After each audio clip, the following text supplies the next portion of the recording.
Welcome to the 2024 Humanities Symposium, our panel Nationalism. Before we get going, I just want to give a tribute, recognizing, in fact, that we are on unceded territory of the Kanagahaga people, and I think we're lucky to be here and be together and be with our panel today. The panel is on nationalism, and it's something I believe is of urgent concern. And it's a phenomenon more and more on the rise throughout the world. We can look, from Russia to Poland, Turkey, China, to the UK, to the US, and indeed here at home in Quebec. This is concerning because movements that start identifying people as an in-group necessarily start by identifying people who are an out-group or who are excluded. Oftentimes, these exclusions can result in some kinds of violence, and at the very least can drive fissures and fractures in our communities. That is real. But is nationalism real? On what basis do we draw our shared identities across thousands of kilometers, like here in Canada? So if nationalist identities are real, or as are these nationalist identities real, or as Benedict Anderson writes, are these imagined communities? Today, we have three experts from three different fields to lead us through this question. Our first, to my left, is Daniel Weinstock, who is the Pearson Chair in Civil Society and Public Policy in the Faculties of Law and Philosophy at McGill. On the screen, we have Shane O'Mara joining us from Trinity College Dublin. Thank you for joining us, Shane. He is a professor of experimental brain research and neuroscience. He also has a really fun Substack, Brain Pizza, so I invite you to look that up later. And to my far left is my colleague in the English department, Erin McLeod. So we're actually going to begin with Daniel. So when you're ready.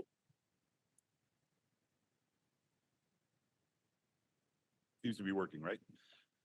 I'm actually going to stand up to talk because my brain doesn't work when I'm sitting down. It doesn't necessarily work when I'm standing up either, but there's a greater chance. So thank you very much, Sheila, for the invitation. So I'm going to jump right into it because we don't have much time.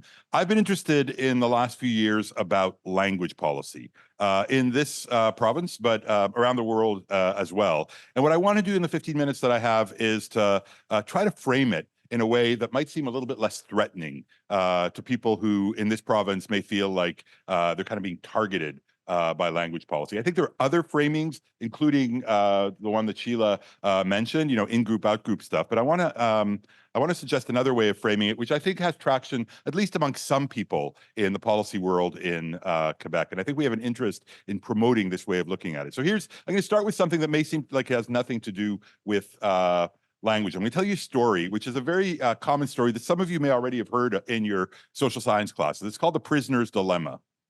Have you heard of the prisoner's dilemma? Raise your hand if you've heard the prisoner's dilemma. Okay, not that many people. So here's the story, right?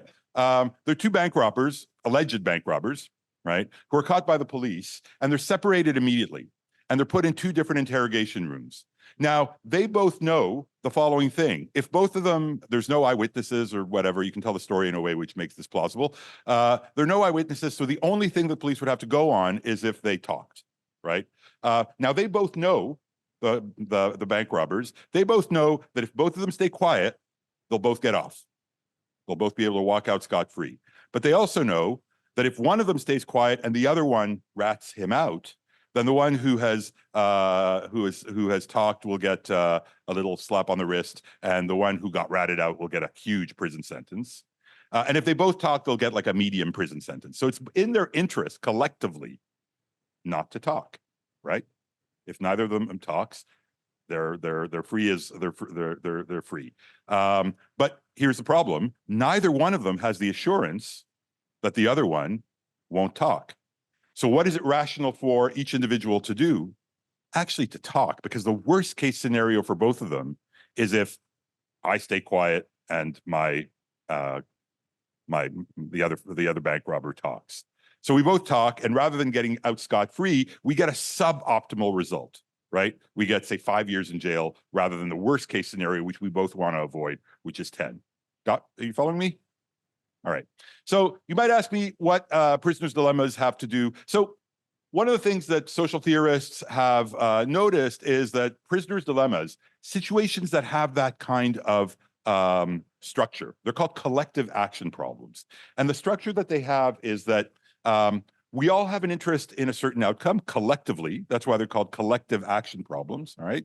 But none of us have the incentive to go it alone in pursuing that objective unless we have the assurance that others will as well. So here's a real world example. We're not going to get to language yet, but I'm getting there. Here's a real world example, which isn't a prisoner's dilemma, but it's something that's faced in the world today. Think of something like reducing carbon emissions, right? Reducing carbon emissions, which is something we all have an interest in, right? Now, if you are the owner of some industry that emits carbon, right, that means you have an interest in adopting technologies that usually are a little expensive, that will increase the price of your product, that will reduce your carbon emissions, right? Changing your technology or adopting new technologies.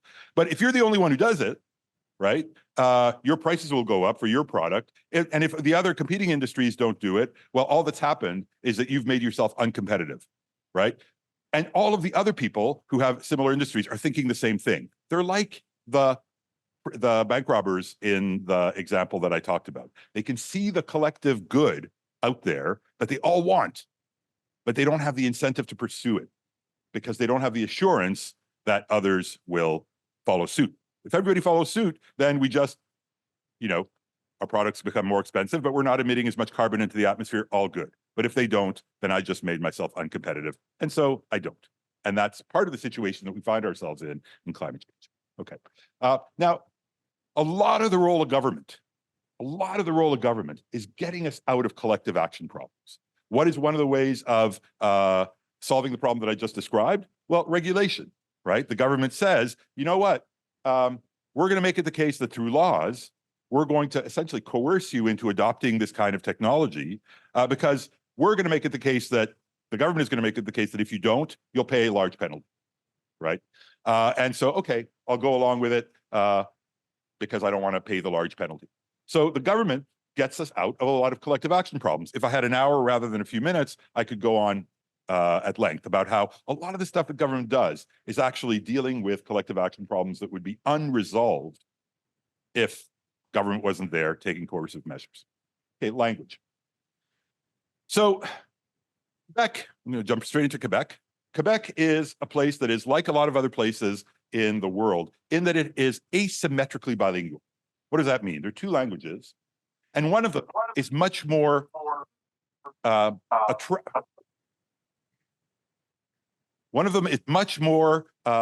attractive than the other. I think the word attractive in the literal sense of the term. It attracts people, right? Now, why does it? So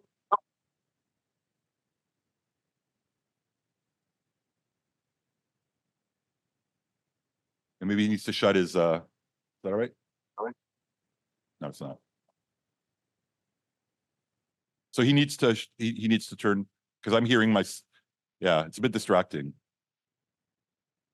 I think the problem's probably solved now because I'm not hearing myself again. Okay, are you still with me? Okay. So languages are like networks, right? They connect you to other people. And as any network, you have an advantage in trying to join the biggest one, right? The biggest one that's available to you. It connects you with more people. It allows you to make business with more people. It allows you to share your art with more people. It allows you to fall in love with more potential candidates for your affections, right? So in an asymmetrical bilingual situation like we have in Quebec, English is minority in Quebec, but in the world, in Canada, in North America, and in the world, boy, is it attractive, right? If you're an immigrant to Quebec and you have limited resources, not just limited resources in terms of money, but limited resources in terms of the kinds of investments you can make in terms of time for your children's education, right? You want them to get ahead. You want them to do as well as possible. Well, there's a huge incentive to socialize them into English, right? Because you want them to join that big global powerful network, right? Now, I'm going to make the assumption, so I'm, as you can tell from my accent, I'm a native-born Francophone, here, born just a few kilometers, couple of kilometers away from here in Snowdon, right? That was a joke. I don't have an accent, but I am a native-born Francophone. I'm going to make the assumption that more or less everybody in Quebec who chooses to live here kind of likes the idea of Quebec being this kind of different place in North America, where we have French that is actually kind of a vital language that we live in. It's not just a language that is kind of, we sing folk songs in, but it's a language that we live in. We do business, we educate our children, there's a thriving art scene, et cetera, et cetera, et cetera. Now, the problem with that is that it's not self-sustaining, right? It's not self-sustaining because French in North America and in the world is a much smaller network. If you let everything just go in a sort of laissez-faire kind of way, you end up in a kind of collective action problem like the one that I described.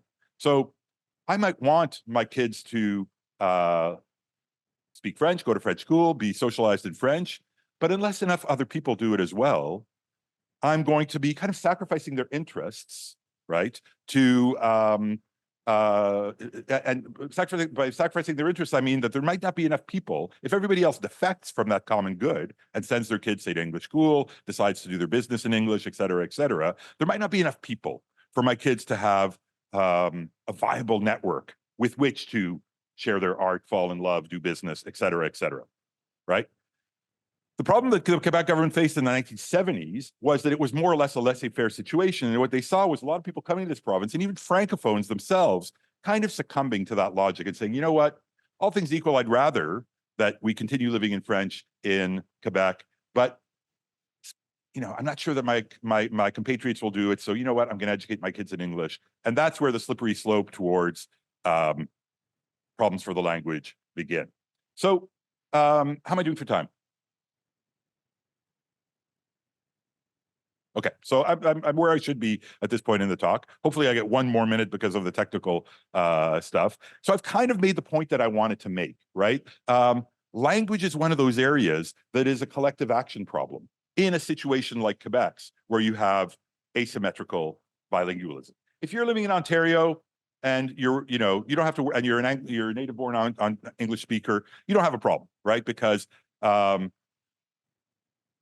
the sociolinguistic pressures are all going to push in the direction that you want them to, namely for English to continue thriving. But if you're Francophone in Quebec, you're stuck in a kind of a collective action problem, which requires government intervention, which is what we've been having for the last 40 years in this province. Now, the big question, and this is the question that I think we all have to face as we consider the policies that the government, the successive governments have put forward, is at what point is it enough, right? At what point have we reached the point? So, as you know, immigrants to this province and Francophones have to send their kids to French school for elementary school and high school. They don't have to do it for CEGEP, right? They can come to Vanier for CEGEP. Some people say, well, maybe immigrants and maybe we should extend this restriction to CEGEP as well, right? I teach at McGill. As you probably know, if you read the news a little bit, McGill has just been hit with a policy that the government has put forward that'll make it less attractive for Anglophones from other provinces to come to McGill and Concordia. They're going to pay more money. Their fees are going up, right? Because the Quebec government says we got to be careful about bringing in too many English speakers who may tilt the balance, right? Who may tilt the balance. You have all these kids running around downtown speaking English. They don't really have any intention, says the government, of learning French. They're going to go back to Ontario. They're going to go back to BC. And all they're doing is sort of tilting the balance of the linguistic profile of Montreal in favor of English for the 3 or 4 years that they're there. That's the argument. So maybe we should do something like what we just did to McGill. Now, I personally think that they shouldn't have done what they did to McGill. And I don't think that the laws should be extended to CEGEPs either, right? I think that before this government came to power, we had a kind of an equilibrium in terms of the coercion that government was putting forward in order to get us out of the collective action problem that I described without going too far in the limitation of people's individual rights, which are another thing that governments need to take into account. But what I've wanted to do in this talk, and I hope there'll be questions, is to describe the problem, at least, in a way that kind of circumvents nationalism in a way. Language is a big, big part of nationalism, right? But it's also a problem that can be described in a way that makes it continuous with other policy areas that governments have to deal with, like the environment, the example that I used a moment ago. And that in a way makes it seem a little bit more threatening. If language policy is just one of those things that governments do in circumstances like Quebec to get us out of collective action problems, then we could start thinking of language policy in the same way that we do environmental policy, in the same way that we do health policy, as something that governments normally do in order to get us out of collective action problems, but also thinking about what the limits are in terms of how much the government can coerce us before it starts really getting into the area of individual rights. So I'll stop there and hope that there are some questions. Thank you. Thank you, Daniel.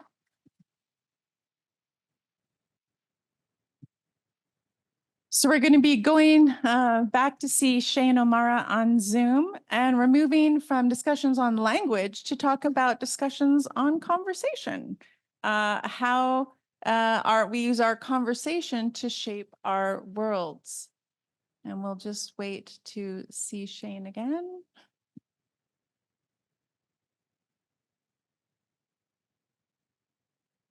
Shane, whenever you're ready. I think you're just on mute, but whenever you're ready, we'll be happy. Just unmuted. I've put up some slides. Can you see them? Can, yes. Share. Yes. So we're all good. So would you like me to start? Yes, thank you, Shane. Sorry. No, it's a bit the technology is sometimes a little bit interesting. Maybe before I start, I would just say I thought the talk just now was very interesting, and we have had exactly the same debate about the balance between Irish as a language and English as a language in this country. And the government has done its level best over the last 100 years to extend the number of Irish speakers and restricting the use of English as a language in the Gaeltacht areas. And it has been, shall we say, less than a signal success. For all sorts of reasons, but it's really interesting to hear that this kind of debate happens in many other places as well. Okay, so I'll start my screen share. Okay, so my talk is based on a book that I've just recently written, and what I really want to do is get at how it is that we use conversation together to create the worlds that we live in together. And I'm going to do that by taking a rather unusual route. And I'll come back to reflect on Sheila's point regarding Benedict Anderson and imagined communities towards the very end. So I'm going to start by talking about a patient, the most famous patient in neuroscience and psychology. And this is a man named Henry Molaison, who may or may not have had a bicycle crash at the age of about 7 or 8. We don't really know because the records are very unclear. What is clear, though, is that within some period of time after he had this bicycle accident, he started to have epileptic fits. He had what were known as petit mal seizures, or small seizures, for a number of years, but by about the age of 16, these progressed to what are known as grand mal seizures, and he was having many of these per day. And his life became very, very difficult, and the medicine that was available at the time really couldn't control the seizures that he was having. It was believed at the time, and I want to emphasize this is what was known about 65 or 70 years ago, that surgery to a particular part of his brain might result in shall we say, relief from his epileptic seizures. Now, this part of the brain is known as the hippocampal formation, and at the time it was thought this part of the brain had really very limited number of functions, principally to do with smell. And possibly to do with the control of emotion, but even that wasn't so very clear. He had the surgery, and this part of the brain was removed, and it was a great success initially. He had immediate relief from his epileptic attacks. And in the weeks afterwards, though, something very interesting and odd had started to become apparent where HM was concerned. He developed post-surgery a deep, a really severe and deeply intractable amnesia, one which lasted for more than 50 years. He became, as a consequence, the most tested patient, probably in all of biomedical history, but certainly in neuroscience and psychology. Now, his amnesia was interesting and very, very specific. He could recall his remote memories, so he could remember things from when he was a kid. If you gave him a telephone number to recall a number sequence or something like this, he could do that for periods of seconds to minutes. If you interrupted him, though, he would lose the ability to recall what it was he had been verbalizing just a few moments previously. He could learn new motor skills. So you can see he, on the top left, he could learn to mirror draw, but denied that he had any knowledge of how to mirror draw. And his IQ remained unchanged, and in fact, stayed in the normal range and probably rose ever so slightly after the operation because he was no longer under the influence of what were really powerful sedative drugs. Now, something else, he had insight. Shane, he knew very well there was something not right.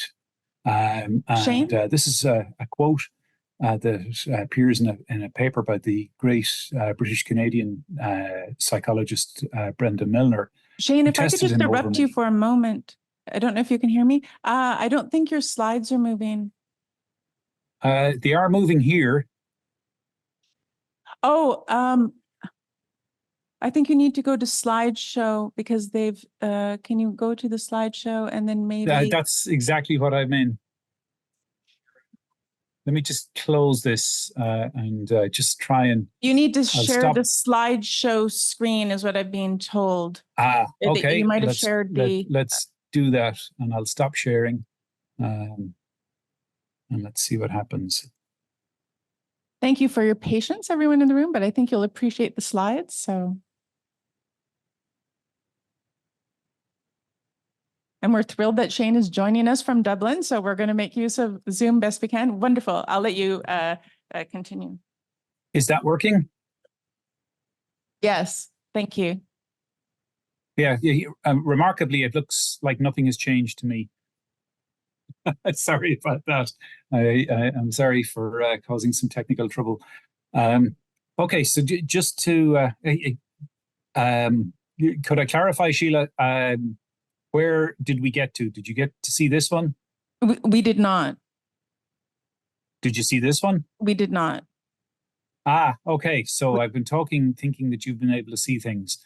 Sorry about that. I should have interrupted sooner. Yeah, my apologies for that. Okay, so I won't go over all of the word or everything I've said. That's a picture of Henry Meliason. We knew him as patient HM, and as I said, he had surgery to a particular part of his brain known as the hippocampal formation. He stopped having his epileptic fits, but in the weeks afterwards, he started to evince a very, very severe and intractable amnesia, and one which did not resolve over the next 50 years or so of his life. And the key point that I wanted to make was that his amnesia was very specific. He could remember his childhood. His short-term memory was normal. He could learn new motor skills. His IQ remained unchanged. In fact, his emotional control and a whole variety of other aspects of his inner psychological life remained intact. He also had insight, and I was just this is the point I had gotten to. The great Brenda Milner worked with HM for many years, and this is a quote that he provided her about what life is like when you suffer from amnesia. And I always find it a most remarkable set of words. So I'm just going to run through it very quickly. He says that every day is alone in itself, whatever enjoyment I've had, whatever sorrow I've had. Right now, I'm wondering, have I done or said anything amiss? You see, everything looks clear, but what happened just before? That's what worries me. It's like waking from a dream. I just don't remember. And I think that's probably an experience most of us have had, where coming out of unconsciousness and slipping into consciousness after a night's sleep, you have the experience of a dream, but by a minute or two into waking, the experience of that dream is gone. Now, let's just think through the implications of this for a moment. HN lacked what we might call a conversationally updatable memory. And by that, I mean nothing stuck. He was lost in conversations when he would meet people again and again over time, for the simple reason that nothing remained of previous encounters. So he famously worked with the neuropsychologist Sue Corkin over a 40-year period and never knew who she was, despite having met her probably several hundred times.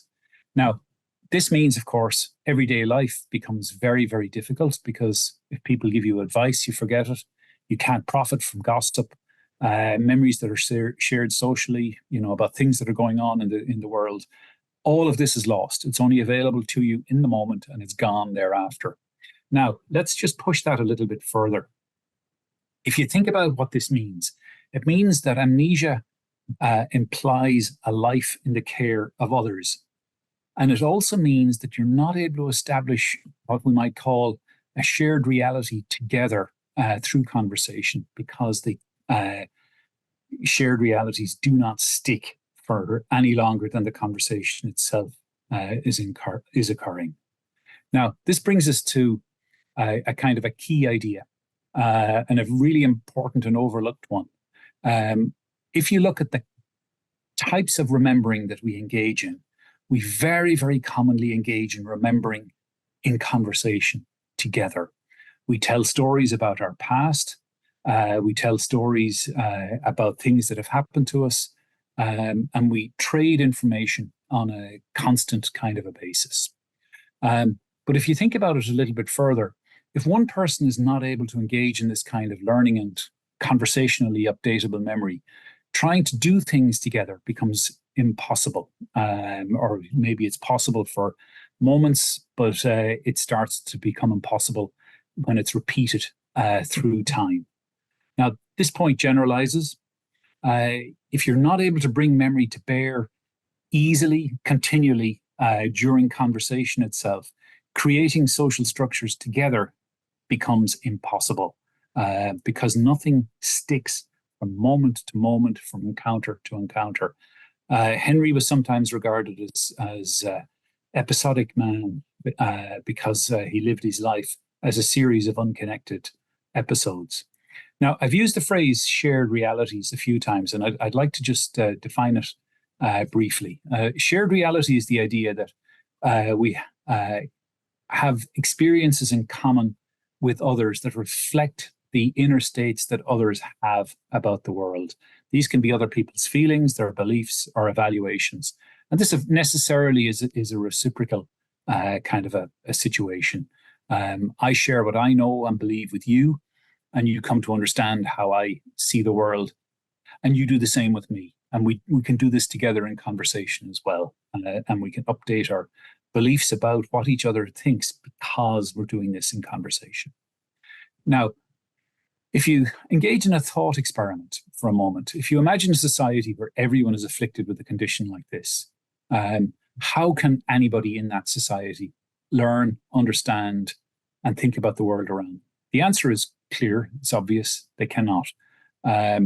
We depend on memory all of the time to make our complex social lives possible. Now, I've made the point about conversation. One of the things that we do very commonly as humans is we have conversation in groups. These groups might be dyads as small as 2 people. They might be much larger groups. But we use conversation within groups to calibrate what we know about the world and to make decisions about what it is reasonable to do within our world, to discuss within that world. Necessarily, This is a more restricted version of the world because it is, of course, socially bounded. It's bounded by the number of people that you can effectively communicate with. I've said that we use conversation to recalibrate what it is that we know about the world. By that, I mean that we share memories together and we update what we think we know based on what it is that the group consensus tends to tell us about what we know. So to just push that thought a little bit further, we think about memory as something that allows us to recall what we know about the past. But we can push the thought a little bit further, and we can suggest actually memories are not so much concerned with recall of the past. They're much more concerned with allowing us to use our past experiences to respond to the demands of the present place and time. And a simple example I've given there is you meet somebody new at work or at school or somewhere like that, and they tell you what they'll be doing, and you remember who they are the next time you meet them. So that's a very simple conversationally updatable memory. But we can go further, and let's think about memory and the relationship between memory and imagination. It turns out, actually, that people with amnesia, and Henry is not the only case, but he was the first defined case of this type of amnesia, are unable to imagine alternative futures. They're not able to tell you, if you ask them in conversation, what will you be doing next week? Well, I'll be doing what I'm doing today. What are you going to do the month after next? Well, it's going to be like today. Will you be going on holiday next year? Yes, I will. What will you be doing on holiday? They can't tell you. They may have semantic knowledge about what it is that they might be doing in the future, but they can't imagine the rich detail of what that future might be like. The key point here is that our imagination, especially our ability to engage in thinking about imagined alternatives, is really disrupted, profoundly affected by the experience of amnesia. Now, the point again to draw out here is that we imagine alternatives very commonly together. We think about future courses of action together. We learn about what's possible and not possible about future courses of action together. And others, and the reciprocal nature of the conversations that we have, allow us to engage in a kind of a group calibration of what we know, but also a calibration of what it is that we might do. In other words, we are able, through conversation, to construct what you might call a collective cognitive reality. That is, that we come to believe things together and act in particular ways because we have imagined something, we come to believe it and then act upon it. And Sheila made the point earlier about Benedict Anderson and the idea of an imagined community. I would assert that this kind of person-to-person transmission, group-to-group transmission, is the foundation of the practices that allow us to form larger social groups, including the larger communities, which I will say are imagined, such as our nations. The kind of conversations that we have together allow us to create relationships, they allow us to create communities, and they allow us to shape acts of collective imagination together about what our nation should be like in the future. And we've invented all sorts of ways of doing this, electoral processes being a particular one where parties vie for different visions of what the future might be like. And we discuss how we will vote or not, as the case may be. Now, if we think about this a little bit further, when we talk to each other, we now know, as I've described, that there's a part of the brain that's involved deeply in remembering the past, helping us interpret the present, and in imagining the future. That part of the brain is updatable through the conversations that we have with each other. So this means that when we talk together, we extend ourselves into the very fabric of each other's brains. And this is a really remarkable phenomenon, something that I think sets us apart from other species in the animal kingdom, because we have this capacity to update what it is each other thinks, and we can almost, as it were, take our memories and regard them not as something that is simply there to serve recall of the past. What we're doing is taking our memories, using them to animate our imagination, and we're dropping them directly outside our bodies so that our memories play this key role in conversation, in gossip, and stories. So I'm just about to wrap up here. I will claim that our thoughts, our memories, our imaginings are much more than in our heads. The map on the right is a map of Europe in 1444. You can see that there are hundreds, if not thousands, of little principalities, kingdoms, territories that are not unified. You can see France there, and it consists of many, many nations that have not been bound into a single nation. You can see Ireland just there beside England. There was a high king at the time, but the smaller, what were known as Tuatha kingdoms were ruled over by individual kings. And you can see, if you look to the right of the map, how Norway, Sweden, and many other countries looked very, very different in those days. And over the last 30 years, about 20 new countries have come into being. In Europe, for example, Czechoslovakia no longer exists as a single entity. It's now two countries, Czechia and Slovakia, which are run independently of each other. And more countries, no doubt, will come into being in the future. The key thing here is, how did this happen? Well, it had to have started as a conversation between individuals, between groups of individuals, and a conversation that became one that exercised imagination about the future, about the nation as it might become in time. So what I'd like to finish on is by saying that what is imagined becomes real when we share our thoughts and our memories with each other. We believe that these thoughts and memories together and act on them together. And I'll stop there. And apologies for the technical problem that I caused. Not at all. Not at all, Shane. Thank you.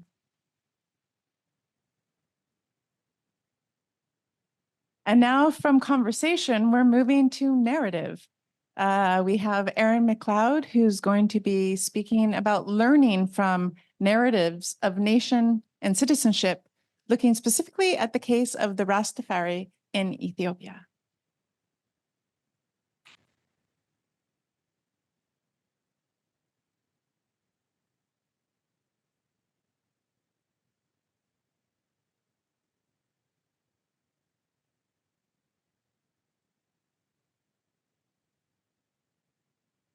So these last two talks,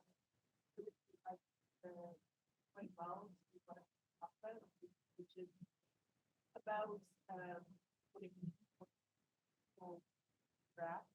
I like the idea. Sorry, I like the idea of all we have is words, all we have is worlds, and this kind of sense that words and worlds are connected and worlds are created through words. And when I talk about narratives and stories, sometimes people think that this is a way of trivializing, sort of it's only just a story. But really, I firmly believe that, conversation, yes, is one of the things that we have, but what conversation does is that it creates stories. And stories are really what we have that helps us create meaning for our lives.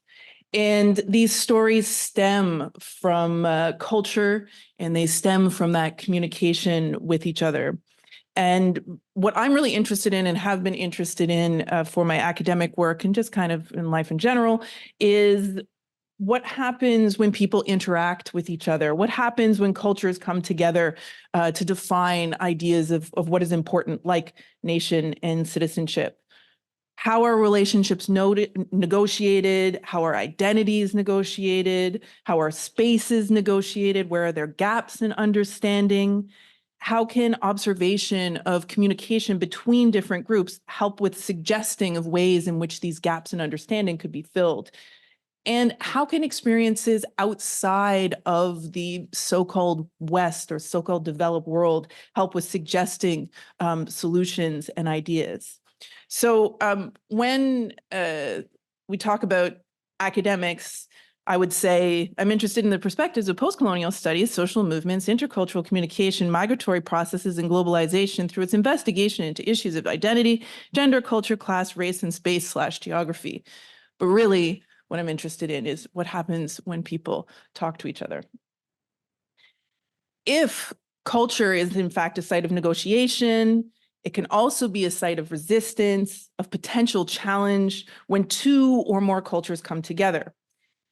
I'm trying to gain an understanding of how new forms of communication are shaped and developed. And this is what led me to write this book, Visions of Zion, Ethiopians and Rastafari in the Search for the Promised Land, and really looking at these places where sites of negotiation between cultures become these places of possibility. So the question you're probably asking is, how did a white Canadian end up writing a book about Ethiopians and Rastafari and the search for the Promised Land? Well, the reality is Quebec. Living in Quebec, being in a space where there are always these negotiations between cultures, the so-called two solitudes, led me to really think about, what happens when different cultures communicate with each other. Then I had the opportunity to visit Ethiopia and to go to this town called Shashamane, which is about 250 kilometers south of Addis Ababa. And when I went there were these Rastafari who were living in this space alongside Ethiopians. Now, the Rastafari could speak English, so that was something I had in common. And I thought it was really interesting and kind of asked the question, how is it that these people who speak English, many of whom come from Jamaica, but also from other parts of the world, from Canada, from the UK, from the US, from Japan, from Germany, all ended up in this space in Shashamane. So I asked a question to a friend of mine, what do Ethiopians think about the Rastafari in Shashamane? And his response was, nobody ever asks us that question. And so I thought, well, why not? And that is what began my PhD thesis. So when we think about Rastafari, especially since the new movie on Bob Marley is coming out. I think it was released last week. That's normally the first touchstone that people have. Bob Marley, dreadlocks, ganja, reggae music, and all of that, yes, is involved in Rastafari. But Rastafari originated at the beginning of the 20th century. It's a movement that's rooted in Christianity, but the reason why it's rooted in Christianity is because of the realities of enslavement and the legacy of colonialism, which led to the indoctrination of Christianity in the community of Black Africans who were enslaved in Jamaica for literally hundreds of years.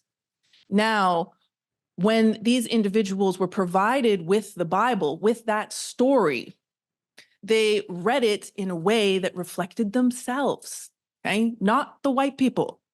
And in reading that, the idea then became that the Rastafari were the lost tribe of Israel who were seeking Zion, and that Zion then became, in their view, Ethiopia.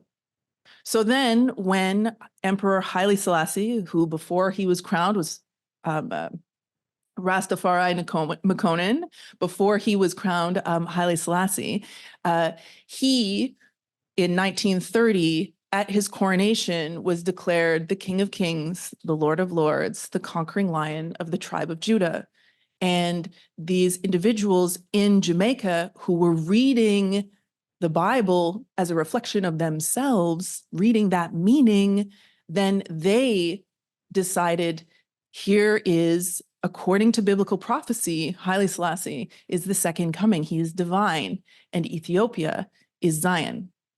Now, at that time, Haile Selassie was fighting against Italian occupation and called upon the rest of the world, but specifically Black populations around the world, to support Ethiopia as it faced this colonial foe in the form of Italy. And there was support that came into play during that time in the 1930s. And after Ethiopia was triumphant against the Italians in the 1940s, Haile Selassie identified a piece of land in the area that is Shashamane, where Shashamane is located, and said, this is a gift to the Black population of the world who supported Ethiopia during this time of occupation.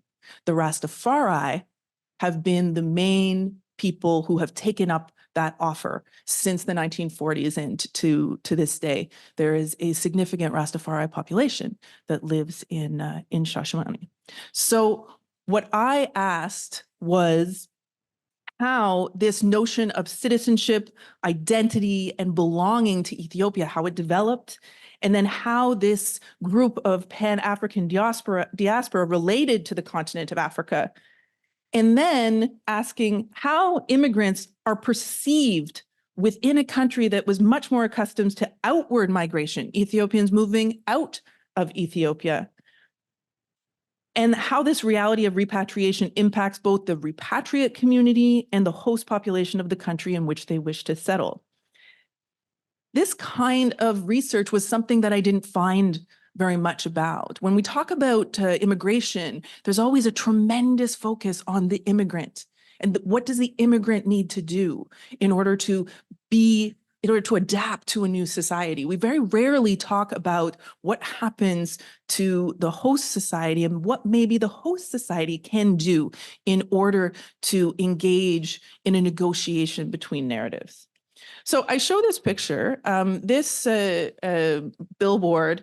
I think it appears as a welcome sign to Shashamane.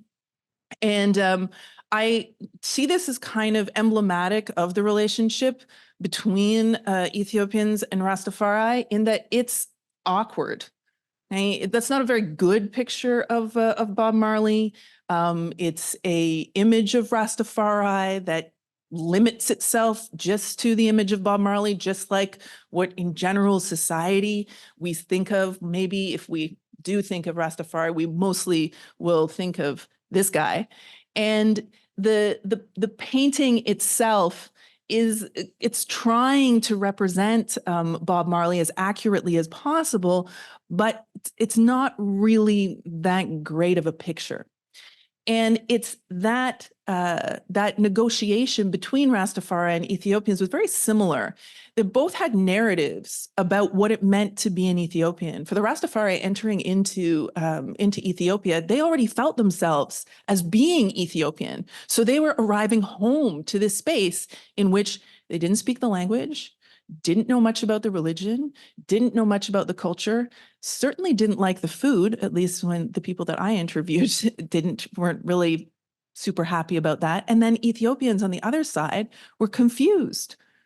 Why do these people think that our former king is the second coming of Christ? Why are these people coming here and telling us these stories about our history when we see it, our narrative is fundamentally different?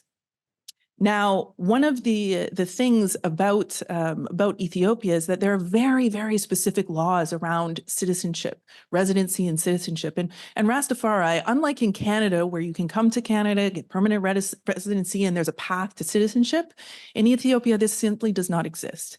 If one is not born in Ethiopia as an Ethiopian, you are not an Ethiopian citizen. You can perhaps claim residency, but you will never be an Ethiopian citizen. That's just not how it works.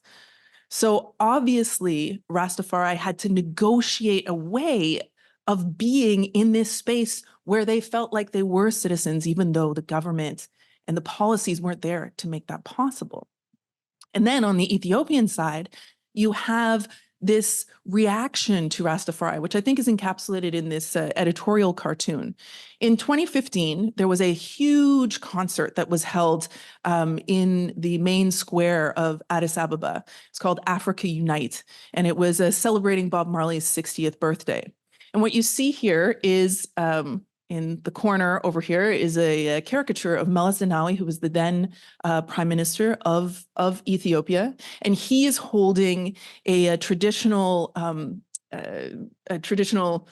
is the word for incense burner? Sorry, a traditional incense burner from the Ethiopian Orthodox Church, sort of representing Ethiopian culture. But he's got this huge picture of Haile Selassie that he's showing to this reggae singer who is praising Haile Selassie.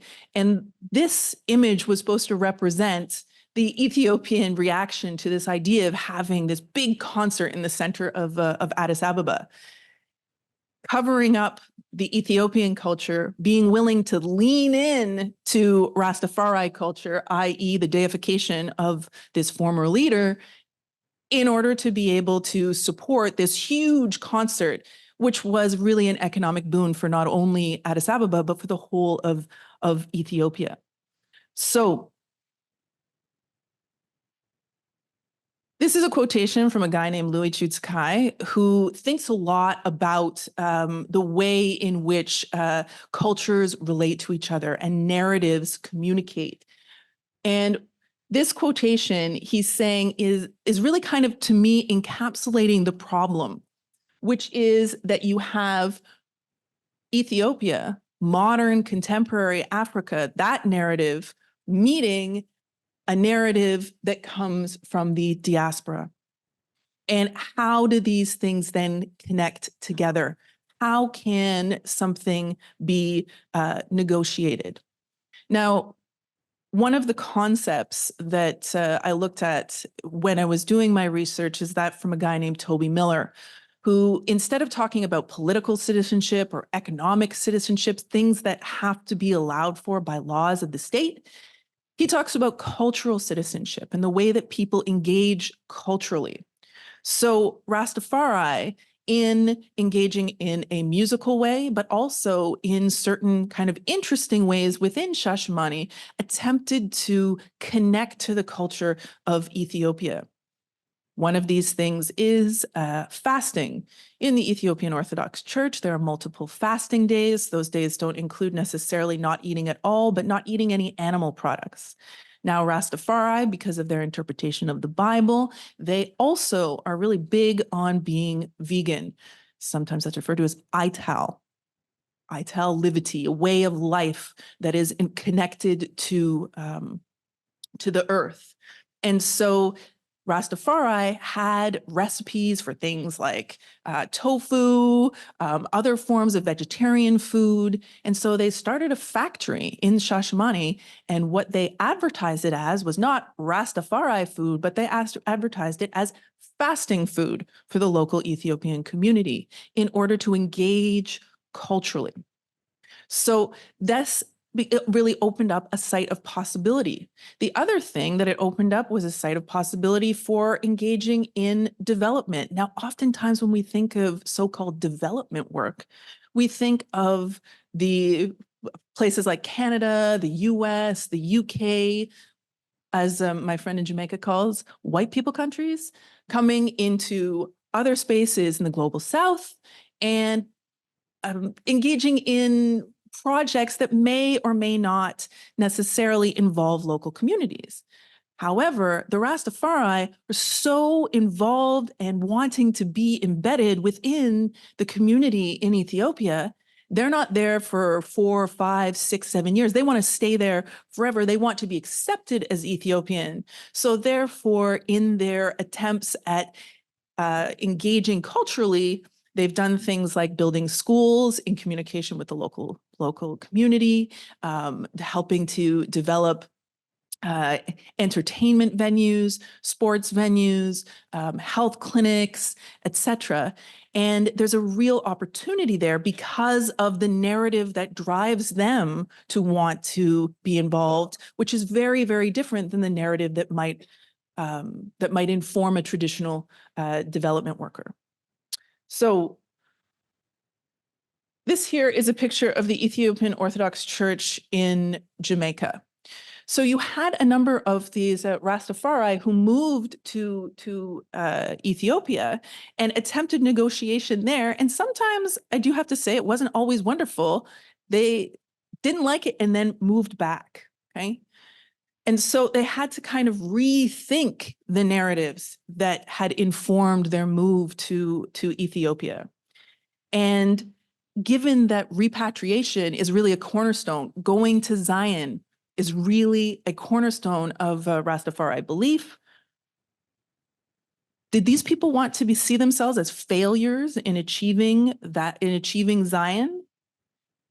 Do we classify those who visit Ethiopia, choose to return to live in Jamaica, as not sufficiently committed to the movement? When I went to Jamaica and talked to some of these individuals, it ended up that I could argue that these additional narratives of repatriation, travel, and return are absolutely not representative of failure. There was a new narrative that was created. They represent the need for an expanded definition of the notion of repatriation and a means of further building a sense of Africanness in Jamaica. They also allow for the opening up of the concept of Zion, thereby allowing for the inclusion of various returns in the narrative of Rastafari. So I noticed that I probably don't have very much time left. So I want to end with this quotation from Edouard Glissant: "Each and every identity is extended through a relationship with the other." And as I've demonstrated through talking about the Rastafari and their experience with their narrative meeting that of Ethiopia, and the way in which that narrative shifted and changed over time and opened up possibilities, I want to ask that perhaps that we think about this fact, that whenever cultures come together, what we're having is narratives coming together, and neither person or neither culture can exit that negotiation without having been changed and without having to then engage with how their sense of meaning, their personal narratives, their collective narratives, their cultural narratives need to shift, but it's not necessarily a bad thing. So thank you. Thank you, Erin. So I'd just like to get Shane back, and I'll invite Daniel to join us again on the stage. And we have a few minutes left. And in those minutes, I first want to open up questions with the panel for each other. And since Erin just finished talking, I'm actually don't want to put you on the spot.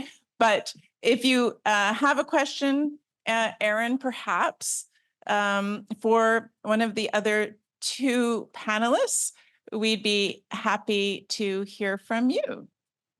Sure. Okay. Just my chair's over there. One of the things that I'm kind of interested in is there's this idea of kind of creating worlds, and both of yourselves sort of talked about, you know, kind of what happens when you have sort of like 1 + 1 = 2, you know, like having to come to a point at which the sort of the narratives of meaning are almost resolved. Like when is it enough in Quebec? Or these are countries that are created. My question is, do you think that it is possible to negotiate a space in which multiple narratives can exist at the same time? Or is this but a pipe dream that only happens, you know, in our idealized utopian conceptions? Who would like to begin? I think that was open to both of you. Daniel? Sure. So I think it's a great question, and I can only answer it in the context of Quebec in a very brief way. But I think that that's an amazing place to aim for. I think that one of the things that a lot of government, I mean, this is true. You know, policymakers are people who try to solve problems. And, you know, if you tell them, well, the problem's always going to exist, and that's part of what it means to be a Quebecer, you know, they say, well, no, we got to solve the problem. You don't understand what policy is. It's like telling me that I'm going to have a recipe, and the recipe is it's not going to give rise to a dish that we can eat tomorrow, but to some, I don't know. So it's a hard idea to get through to policymakers to say, look, you know, Quebec is not going to move away from North America. It's always going to be part of North America. There's always going to be this coexistence of all kinds of different people. And even French itself, you know, forgetting about French English, French itself is always going to be fed by different sources of French. You know, the French that's spoken today and the people who are speaking French in Quebec are very different from the people who are speaking French 50 years ago, 100 years ago. So, you know, this is all, you have to accept a certain amount of flux, uncertainty, and, as you say, coexistence of different ways of looking at the situation of inter-community. But it's a very difficult. So I share that completely, right? I share that completely. The idea, first of all, that we're all in it together, that we're all kind of part of a weird, kind of unique exercise in trying to make something work that really shouldn't work. You know, 400 million English speakers immediately around us, you know, in all points in North America, and billions of English speakers. You know, we are kind of like, you know, Asterix, les irréductibles Gaulois. You know that, and so we're all sort of part of this together. And also that we don't know where it's going to end. We have to kind of accept a certain amount of fluidity, a certain amount of hybridity, and a certain amount of risk as well. It's something that's very difficult to get through to policymakers, because they tend to view themselves again as, you know, how do we achieve certainty? And that's one of the big, you know, between philosophy on the one hand and public policy on the other. I also teach in the School of Public Policy at McGill. That's really a bridge that is incredibly difficult to, but if you can inject a little bit of that uncertainty and fluidity, and it's not all about solving problems forever, it's about sort of, you know, finding ways of dealing with a problem that's not going to go away. If you just manage to inject that a little bit into their minds, maybe you've done some good. Thanks, Shane. And thanks, Daniel. And Shane, did you want to add any comments to the question?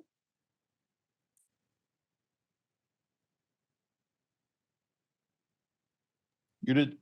Apologies, I was muted. Hopefully you can hear me now. I'll just make a couple of quick remarks. The first is, of course, to say yes in the affirmative. These kinds of ways of living together are possible, and not alone are they possible, they actually do happen. Now, I'm sure news from Northern Ireland doesn't really make its way to Canada very frequently, but as I'm sure many of you will know, Ireland and Northern Ireland were divided about 100 years ago, and there was a long-standing 30-year low-level campaign of insurgency in Northern Ireland, which resulted in the loss of many, many lives, about 4,000 lives in a comparatively short period of time.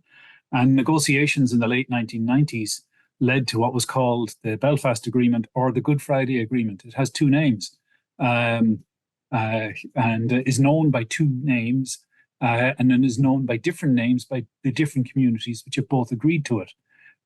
So this kind of constructive ambiguity in terms of language and allegiance, even with regard to a foundational document which has brought peace, is entirely possible. The good news over the past few days has been that the Northern Ireland Executive and its officers have agreed to start working together again. And one of the foundational components of the Good Friday Agreement has been that people could be Irish, they could be British, they could be both. That parity of esteem would be given to different ways of living in the same space together, and recognition given in particular to minority languages. Irish, which is usually identified as a nationalist language, but Lallans, which is very commonly overlooked as a unionist and Ulster Scots derived language. The phrase during the negotiations that was used commonly was one that would make Euclid probably weep, a variable geometry. But the idea behind variable geometry was that people would be allowed to think in different ways about the relationships that they have, and that each would be accepted as equal within that negotiated space. So that kind of possibility gave rise to, which arose from very creative negotiations, and Canada actually played quite a part in that. The name General John de Chastelain might ring some bells with some people there. Shows that with the right will and willingness, people are capable of getting together, even under circumstances which are extreme in terms of civil disorder over a sustained period of time, to make a better future together. Thank you, Shane. And I think Erin just wanted to add one comment to her own question. I think your remarks. Yeah, I just wanted to say to Shane that it may not surprise you. I mentioned that my research came from being being in Quebec, but also with my almost laughably Irish first name, Erin, is that my family is very much directly from Northern Ireland and from Belfast specifically. Sharon, Erin, thank you. I wanted to ask Danny if you had a question for any member of the panel. So I'm tempted to ask Erin, you started to sort of close the circle of your presentation. You said that your preoccupation that led you to writing your thesis and your book started in Quebec. So having written it rather, how does it change your perception of the situation here? Well, I think that really, as I said at the end, like I think that when cultures, when there is that negotiation, neither culture leaves that engagement in the same way that they came into that, which is not my idea. That's Stuart Hall's idea, and I think when I look at some of the policy or some of the policy ideas or the philosophy behind some of the policy ideas in Quebec, like for instance, interculturalism, it really made me realize some of the issues with the way that interculturalism envisions negotiation between narratives. I think the idea of having a fundamental, sort of unchanging core culture is one that isn't really reflected in the engagements between narratives that that I observed in Ethiopia and that I observed day to day in Quebec. I think that there needs to be an understanding of how culture changes over time, and I see too much of a desire to kind of anchor it in a specific narrative when I look at the way that the policy is developed, especially in recent years. Thanks, Erin. And Shana, I'd like to go to you for our final question from the panel, not to the panel, but if you have a question for either member. I just took a moment. I'm afraid I'm not acquainted with Edouard Glissant, but I love the quote that Erin provided there. Each and every identity is extended through a relationship with the other. And I suppose what I was struck when listening to both of you speak was that there's a very curious convergence happening between brain science on the one hand and how it is that we come to understand memory, imagination, and story and narrative, and how this translates into everyday life, be it through legislation or policy, or just through the normal transactions that we have talking to each other every day. Maybe rather than a question, maybe that reflection might be something that the others might want to comment on. Sure, Daniel? Yeah, I mean, maybe a reaction to both what Erin said in response to my question and what Shane just said. I think that they're, working. So I work in the strange sort of three-headed configuration. I work in law, which is all about, well, making laws, right? I work in philosophy, which is much more open, and I work in public policy, where, as I said, I teach people who are going out there in order to be problem solvers. And one of the things that working in these three areas on the same question, so I teach classes on language in philosophy, and then I'll teach stuff in language policy in the policy. It's just how it's like trying to get I don't know what the right analogy is. There's just a real lack of fit between the richness and complexity that you get when you do ethnographic or the kind of work that Shane does, and the tools of policy, which are much more kind of, they're much more coarse in a way, and it's very hard to capture, right? So we all have an ideal about what we want to achieve. I think most of us want French to survive in North America, which is something that's not a given. But we also want this sort of more fluid, sort of interactive picture. And it's very hard to see how policy can contribute to that. There are a lot of people who think, and sometimes I'm tempted by this thought, that maybe the best thing to do is just for policy to get out of the way, right? And let the chips fall where they may. A lot of people, there's a great book called Language Without Policy. I'm blanking on the name of the author, but people have iPhones now, so they can, where they basically said, language has been changing all through human history. You think of a language like Latin. Latin was the language of an empire, and it's now something that you learn kind of like an ancient, like a dead language. And the way that happened is that basically the empire kind of eroded, and all of these local patois that were built out of sort of Latin and other things became the languages of France and Portugal and Italy and Spain, and they're the living languages now, and Latin is dead. Probably the same thing will happen with English. We won't be alive to see it, but you just have to accept that languages, despite the fact that they're so close to people's hearts and identities, are things that are in flux. My parents were Jews from the shtetl in Poland, and they spoke Yiddish, right?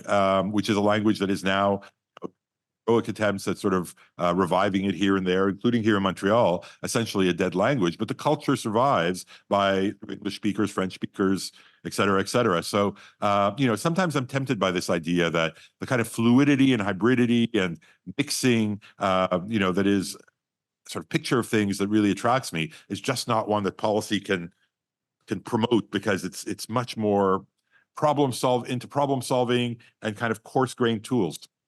And that's a frustration.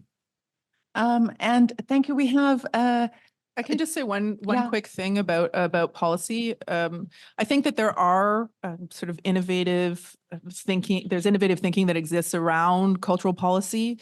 I know, from doing work in Jamaica.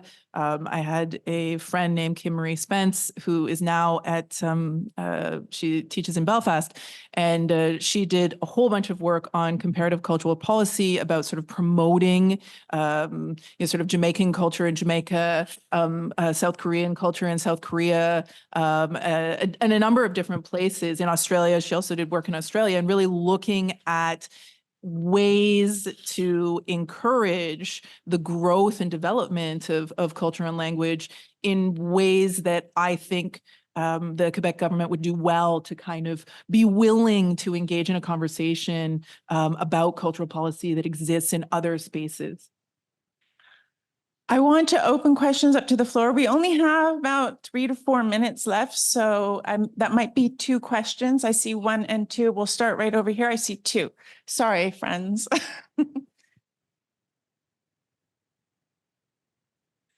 Hi, so I want to ask a question about what you said on Bill 96 in particular, because you did say that the English language is much more attractive. And segueing off of that, Quebec sees itself as a nation very similar to the Rastafari and the Ethiopians. And so in that in particular, since the Quebecois see themselves as their own nation in a sea of North America English culture, do you believe that, one, French is on the decline? And if so, don't you think that bills like Bill 96 are compulsory? Do I think that they're compulsory? Yeah. So I'm going to do a philosopher thing. Answer the question by raising what I think the questions we should be debating as a society are.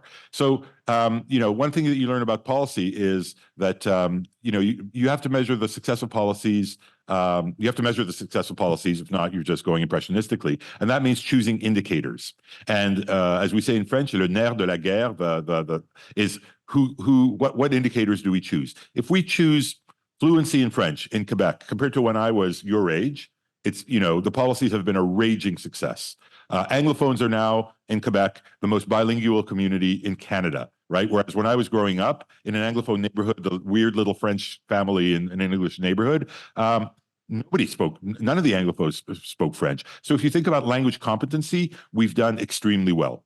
If you think about language use, what languages do people use when they are making choices that are not compulsory, when they go to the movies or, you know, stuff like that? Then it's a little bit more ambivalent, right? So what indicators are we using? Some of them will make the picture look like, you know, all's well, and others will make it look like, you know, people have a language, they have French as a in their repertoire, but they're choosing not to use it when they have the choice. Now, what do we do about that? Some people will say, well, we need more aggressive policies. Some people will say no. Once you have more aggressive policies, you're really invading onto the sphere of people's rights to too great a degree. You're going to people's private spheres. What language do they speak at home? And that's just not right. You know, those are big, tough questions of political philosophy, and you know, I think that they're the ones that we should be talking about. What are the right indicators in order to measure your question, and what do we do about them? And at what point do we say, you know what, we just can't, you know, there's certain things that we can't do because they're contrary to people's rights. This is a question that is open to anyone. I am also partially of Polish descent, and I know that my family doesn't speak Yiddish at all, but we have kind of, I think, maintained a lot of our culture, and thinking about cultures interacting with immigrants. And I'm wondering how important you think that language is to a culture and to maintaining a culture. And if you remove the language, does that change something fundamental there? So do we have 2 hours? We have like 1 or 2 minutes. Oh, sorry. I mean, if you want to go first, I can.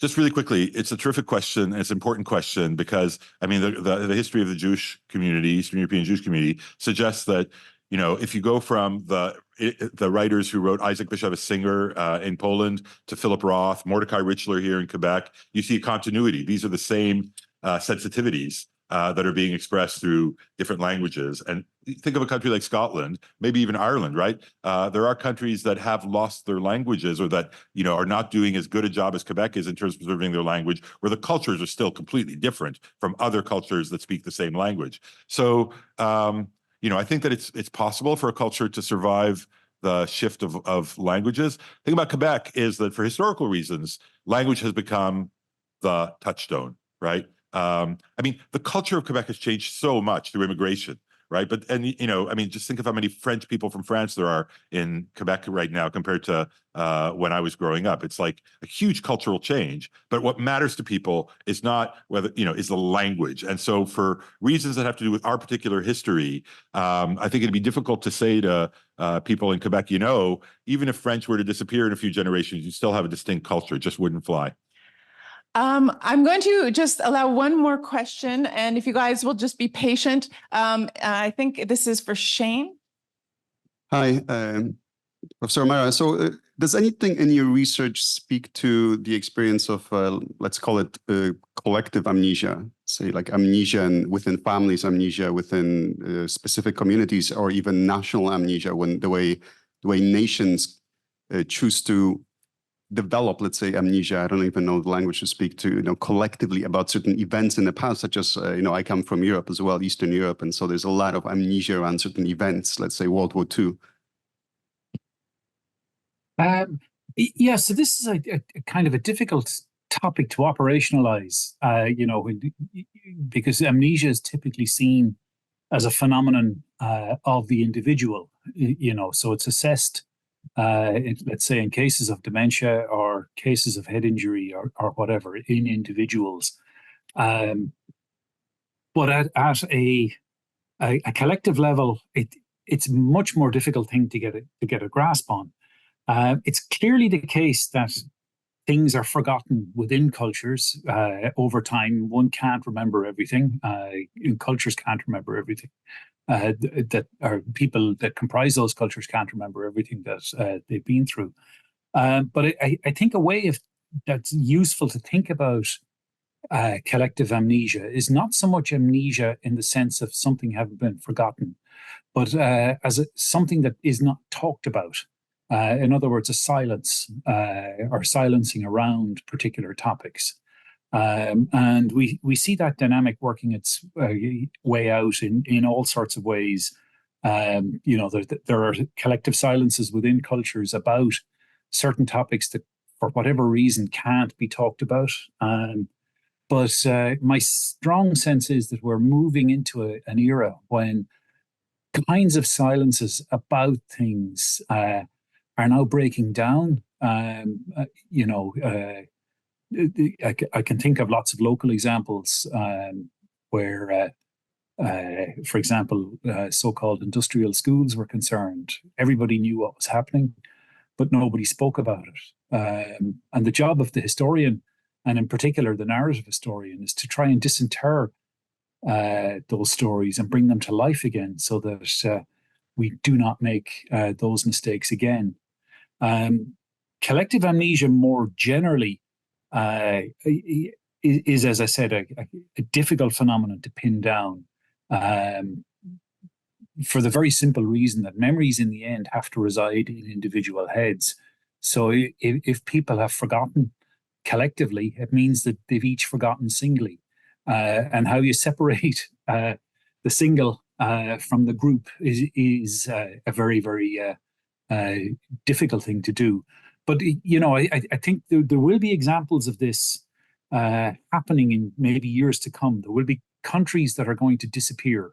You know, we see in the South Pacific and other places where island nations, which might have a very strong island culture, will disappear because of global warming. And the people who comprise those nations might end up being dispersed to lots of other places. And over a generation or two generations, what was important will have disappeared. And thank you to all our panelists, Daniel Weinstock, Shane O'Mara, Erin McLeod, to all of you for coming. It's been a great pleasure. So I hope you've learned a lot of new ideas that you'll take with you, and I hope to see you again at some more events at the symposium. Have a good afternoon.